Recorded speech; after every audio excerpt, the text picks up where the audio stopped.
Bienvenidos. Aquí Tadeo 204 en un nuevo video para el canal.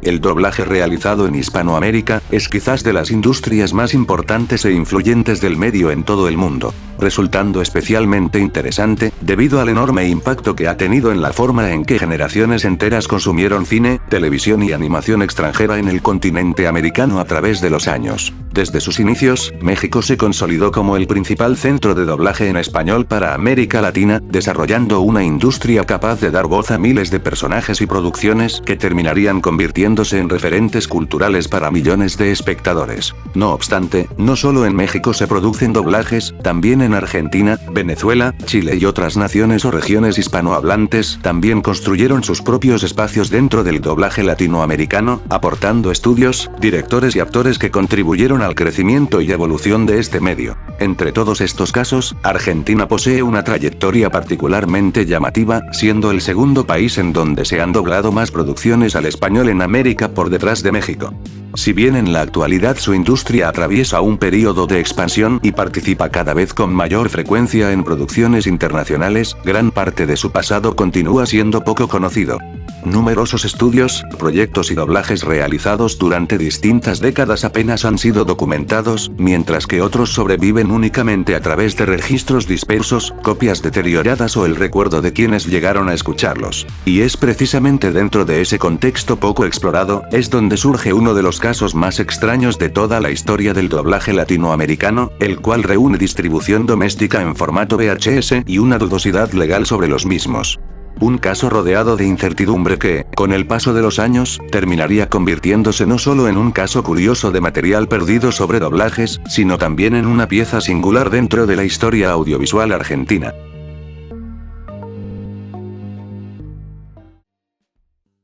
Como muchos quizás sabrán, cuando una producción va a ser doblada para distribuirse en otro mercado, la empresa propietaria de la obra cede los derechos correspondientes a un estudio especializado para realizar el doblaje y posteriormente distribuir esa nueva versión. Del mismo modo, cuando una obra recibe una nueva distribución años después de su estreno, es común que se produzca un redoblaje para adaptarla a los estándares de la época o a un nuevo mercado. Ahora bien, también existen los llamados doblajes ilegales, que son aquellos realizados sin la autorización de los propietarios de la obra, aunque posteriormente sean comercializados. Este fenómeno ha ocurrido en distintas partes del mundo por diversos motivos, ya sea por limitaciones económicas, dificultades para obtener licencias oficiales, problemas en las relaciones comerciales entre países o simplemente porque se trata de idiomas cuya industria de doblaje apenas comenzaba a desarrollarse. En Latinoamérica prácticamente todos los doblajes en español y portugués han sido producidos de manera oficial, contando con la autorización de las compañías propietarias. Pero ¿qué ocurriría si un doblaje al español realizado en Latinoamérica hubiese sido producido sin la autorización de la compañía dueña de la obra, y pese a ello, hubiera sido comercializado legalmente? Lo que parece ser un caso imposible de que ocurriera en ese contexto, es aquí donde entra Quasar Home Video Sociedad Anónima. Quasar fue una empresa argentina que, según la Audiovisual Identity Database, fue fundada el 29 de marzo de 1989, y se dedicó principalmente a la distribución y alquiler de películas en formato VHS. A simple vista parecía una distribuidora más, pero sus lanzamientos escondían un detalle bastante inusual. Muchas de las películas animadas que distribuía incluían un redoblaje realizado específicamente para sus propias ediciones, siendo la mayoría correspondientes a películas y cortometrajes de Disney. La razón por la que estos redoblajes se realizaban era principalmente comercial, ya que a principios de los años 90, el mercado del VHS atravesaba un momento de enorme crecimiento y Disney todavía no había lanzado oficialmente muchas de sus películas en ese formato dentro del país. Por lo que Quasar buscó aprovechar esa oportunidad y producir sus propias ediciones antes de que la compañía llegara al mercado argentino. Quasar tampoco fue la única distribuidora que recurrió a esta práctica. Otra empresa argentina, Beatoons, también produjo sus propios doblajes de películas de Disney. Además, ambas distribuidoras lanzaron colecciones de cortometrajes, no solamente realizados por Disney, también habían varios pertenecientes a Looney Tunes, episodios de series de Hanna-Barbera, Fleischer Studios e incluso Tom y Jerry. En el caso de Quasar, se sabe que varios de estos doblajes fueron realizados en un estudio llamado RBR, del cual actualmente se conserva muy poca información, mientras que en el caso de los cortometrajes, estos fueron doblados en el estudio MAB Doblajistas Asociados, siendo estos realizados durante los primeros años de la década de los 90, mientras que los materiales de Beatoons aparentemente fueron realizados dentro de su propio estudio, conocido simplemente como Bea, siendo los de Bea realizados aparentemente a finales de los años 80. Todas estas cintas eran distribuidas únicamente dentro de Argentina, debido a que además de la cuestión legal, existía una limitación técnica importante, y es que estaban grabadas en formato PAL, mientras que la mayor parte de Latinoamérica utilizaba el sistema NTSC, lo que impedía su reproducción en muchos videocassettes de otros países. La calidad de estos redoblajes también dejaba mucho que desear, debido a que fueron realizados de forma express, y al no tener acceso a las pistas internacionales de audio, que separaban voces, música y efectos de sonido, los estudios debían trabajar directamente sobre el material disponible. Esto provocaba problemas como voces en inglés que seguían escuchándose debajo de las voces, efectos de sonido casi imperceptibles o incluso música reemplazada por piezas tomadas de fantasía, debido a que no disponían de las bandas sonoras originales. A esto se sumaba que la mayoría de estos trabajos eran realizados con muy poco tiempo y presupuesto, por lo que no existía un proceso de control de calidad comparable al de un doblaje oficial, ni tampoco había oportunidad de realizar nuevas grabaciones para corregir errores de actuación, sincronía o mezcla. Ay, cómo me gustaría un bife con papas fritas, o también sin papas fritas, o un churrasquito, o si no también una sopa de tortuga, o una tortuga. A esta gran altura, el visitante a menudo se ve atacado por el mal de montaña o siroche. Es una especie de mareo.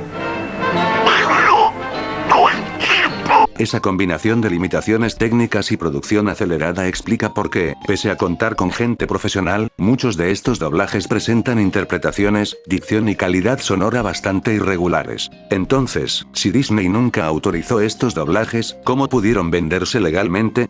Para entender por qué ocurrió esto, primero hay que hablar de un vacío legal que existía en la legislación argentina de la época.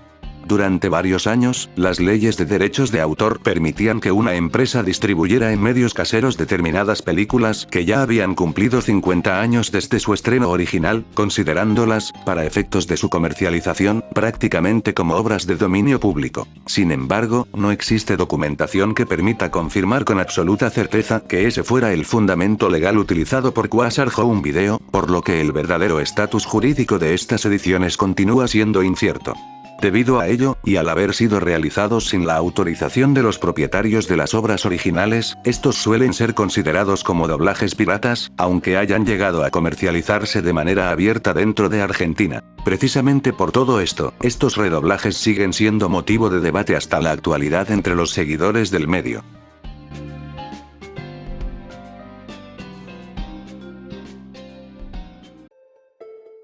Las películas que hasta ahora se saben que han sido redobladas por Quasar son Blancanieves y los 7 enanos, Pinocho, Fantasía, El dragón chiflado, Bambi, Mickey y las habichuelas mágicas, La Cenicienta, Alicia en el País de las Maravillas, Peter Pan, siendo el único doblaje hasta ahora en ser encontrado en su totalidad, La Dama y el Vagabundo, 101 Dálmatas, y La Espada en la Piedra. Además, se sabe que Bambi, Pongo, La Cenicienta y La Dama y el Vagabundo poseen redoblajes realizados por Beatoons, los cuales a diferencia de los de Quasar, estos se realizaron sin dirección, y en el caso de Peter Pan y Bambi, curiosamente también cuentan con doblajes realizados por Federal Home Video, de la cual se desconoce hasta ahora más sobre su información, dejando en duda si esta distribuidora también realizó más de estos doblajes piratas durante esos años, quedándose como una incógnita de la que no se sabe nada más. Y como se mencionó anteriormente, varios cortometrajes también contaron con doblajes los cuales fueron distribuidos como recopilaciones. Actualmente, gran parte de estos doblajes permanecen perdidos, y de muchas de las películas únicamente se conservan algunos fragmentos subidos a YouTube, además de varios cortometrajes que lograron ser recuperados. Se desconoce con exactitud por qué la mayoría de estas versiones desaparecieron con el paso del tiempo, aunque es posible que hayan quedado relegadas tras la llegada de las ediciones oficiales de Disney al mercado argentino que las dejaron opacadas, provocando que las copias de Quasar y Bea dejaran de circular y, eventualmente, se perdieran. En el caso de Bea, sí existe constancia de una demanda presentada por Disney, en la que la compañía reclamaba la comercialización de obras de su propiedad que no habían sido distribuidas por su licenciatario oficial en Argentina, Gativideo. Aún así, todavía no está claro durante cuánto tiempo continuó operando Bea o que si ha llegado a distribuir algunos de los mismos redoblajes que posteriormente comercializó Quasar en sus ediciones. En cuanto a Quasar, hasta el momento no se ha encontrado documentación que confirme si la empresa también recibió acciones legales por parte de Disney, pero considerando la naturaleza de sus lanzamientos, es una posibilidad que suele plantearse entre quienes investigan este tema, aunque por ahora no existen pruebas que permitan afirmarlo con certeza. Respecto a los materiales recuperados, el caso más importante ocurrió el 11 de mayo de 2024, cuando el usuario Archivo Luca logró preservar y compartir el redoblaje completo de Peter Pan, convirtiéndose hasta ahora en la única película distribuida por Quasar cuyo doblaje ha sido recuperado íntegramente. Además de ello, distintos usuarios han conseguido rescatar y publicar fragmentos de otras películas, así como numerosos cortometrajes. En el caso de Bea, hasta donde se conoce, únicamente han logrado recuperarse algunos cortometrajes subidos a YouTube. A pesar de estos avances, este sigue siendo un caso que continúa bajo investigación y actualización constante hasta ahora, que si bien poco a poco han ido apareciendo nuevos datos y materiales, todavía existen muchas preguntas sin respuesta sobre la producción, distribución e incluso el destino final de la mayoría de estos doblajes. La verdad sobre este caso no pude encontrar muchísima información, por lo que quizás me haya saltado algún que otro dato por ahí. Si conocen algún dato adicional, alguna corrección o incluso poseen alguno de estos VHS, no duden en compartirlo en los comentarios, ya que toda información puede ayudar mucho en la reconstrucción de este curioso tema. En la descripción encontrarán todas las fuentes utilizadas para este video, además de una lista de reproducción con los fragmentos y doblajes recuperados hasta el momento por si tienen curiosidad de escucharlos. Hasta aquí llega todo sobre este caso.